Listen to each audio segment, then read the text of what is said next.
Bethlehem Estates.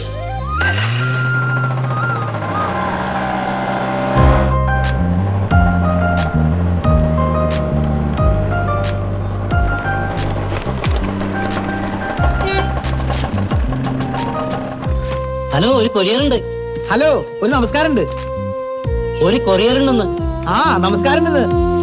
ഇതല്ലേ Bethlehem estate? പുറത്ത് board വെച്ചിരിക്കണ്ടില്ലേ? അതെനിക്ക് മനസ്സിലായി. ഇതിനെ ബദലഹേം എസ്റ്റേറ്റ് നല്ല പേരിടുണ്ട്. വല്ല ഗാഗുൽത്താമലാന്ന് കേട്ടണം. എന്തൊരു കയറ്റോടോ, മനുഷ്യന്റെ ഊപ്പാടളി. ഒരുപാട് അളിയോ? തന്നെ ആരെങ്കിലും കെട്ടിയെടുക്കാൻ പറഞ്ഞ? പിന്നെ ഈ കൊറിയർ അവിടെ നിന്ന് നടന്നു വരൂ. ആരേ രവിശങ്കർ? അയാൾ മോനായി. പണ്ട് മോളായിരുന്ന? എടോ, എന്റെ അച്ഛന് മോനായി, അപ്പൊ ഞാൻ മോനായി. Very good. ഞാൻ ഈ രവിശങ്കർ ആരാന്ന് ചോദിച്ചത്. താൻ ആദ്യം ഞാൻ ആരെന്ന് മനസ്സിലാക്കി, പിന്നല്ലേ രവിശങ്കർ. അതെനിക്ക് മനസ്സിലായി. ആ ചായക്കടക്കാരൻ ചെക്കൻ പറഞ്ഞു. എന്ത് പറഞ്ഞു? ഒരു കരിമന്തി ഇവിടുത്തെ കാര്യസ്ഥനം. കരിമന്തി ആ ചായക്കടക്കാരന്റെ തന്തയാ. അപ്പൊ നിങ്ങളുടെ മോനാ ചെക്കൻ? എടോ കൊറിയേ, അയാൾ മോനായി. മാനേജർ ഓഫ് ബദലഹം എസ്റ്റേറ്റ്.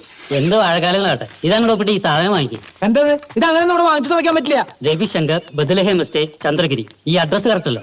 അഡ്രസ് കറക്റ്റ് ആണ്, പക്ഷെ ആള് കറക്റ്റ് അല്ല. ഈ രവിശങ്കർ. അതിനെ എനിക്ക് വല്ല ചെയ്യാൻ പറ്റുമോ? പുള്ളിക്കാരനൊരു വിളി, ഞങ്ങൾ തമ്മിൽ ഡീൽ ചെയ്തോളാം.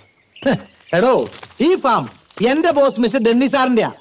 ഈ പറഞ്ഞ രവിശങ്കറും ഡെന്നി സാറും തമ്മിൽ കേട്ടതൊക്കെയായാലും ഒരു ഫ്രണ്ട്ഷിപ്പ്, അത്രേ ഉള്ളൂ. അല്ലാതെ അയാൾക്ക് വരുന്ന പാർസൽ മുഴുവൻ രണ്ട് കൈ നീട്ടി സ്വീകരിക്കാന്ന് പറഞ്ഞാൽ നടക്കില്ല. ഇതിനകത്ത് വല്ല ബോംബാണെങ്കിലോ? ബോംബാണിയത് പൊട്ടുമറിയല്ലോ. നിന്റെ കേരളത്തിലേറെ പൊട്ടിച്ചാൽ നിനക്ക് മനസ്സിലാവട്ടെ, ഞാൻ പൊട്ടിച്ചാന്ന്. ഇതെന്ത് പൂച്ചാരിയുടെ കേട്ടാ? അപ്പൊ ചത്തിട്ടില്ല. ഞാനാ വളവിലെ കട്ടറിൽ കണ്ടപ്പോ ചത്തെന്ന് വിചാരിച്ചേ. എന്താ മോനെ, ആരാള്? സാറേ, ഇയാള് കാലത്ത് തന്നെ വന്നെന്തോ ചോറിയാന്നൊക്കെ പറയുന്നത് പ്രശ്നം ഉണ്ടാക്കുന്നുണ്ട്. എന്തോ ചുറ്റിക്കളി കേസാ. എന്താടോ? Sir, I am from Diana courier. ഒരുപാട് ദൂരം യാത്രയാണ് സാർ ഞാൻ വരുന്നത്. ആക്ച്വലി ഞങ്ങൾക്ക് ഏരിയയിൽ സർവീസ് ഇല്ല.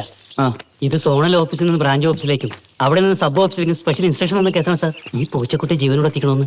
ഐ ഗോഡ്സ് ഗ്രേസ് എന്നോട് എത്തിക്കണം സാർ. ഇതാർക്കാ? മിസ്റ്റർ രവിശങ്കറിന്. മോനായി പറഞ്ഞേക്ക്. രവി സാറിന് പട്ടിയുടെ രൂപത്തിലും പൂച്ചയുടെ രൂപത്തിലും ഓരോ സാധനങ്ങൾ വരുന്നത്. ഇത് ഏറ്റെടുക്കുന്ന അവസാനം പുലിവാലാവും. ഇതെങ്ങനെയാണ് പുലിവാലാകുന്നത്? ഇത് പൂച്ചവാലല്ലേ? ഇത് ഞാൻ പിടിച്ചോളാം. ആരെടുത്ത് ചോദിച്ചതായി ഗൗൺ എടുത്തിട്ട്? ഇന്നലെ രാത്രി തണുപ്പ് അതുകൊണ്ട് എടുത്തിട്ടാ. നീ അയാൾക്ക് ഒരു 100. 50. ഓക്കെ, 150. ഇല നക്കി പട്ടിയുടെ കിരുന്നക്കല്ലേട്ടാ. ഇലയിലും എല്ലാം നക്കാണ്ടായിട്ട് വേണ്ട നിന്റെ കിറി നക്കാൻ.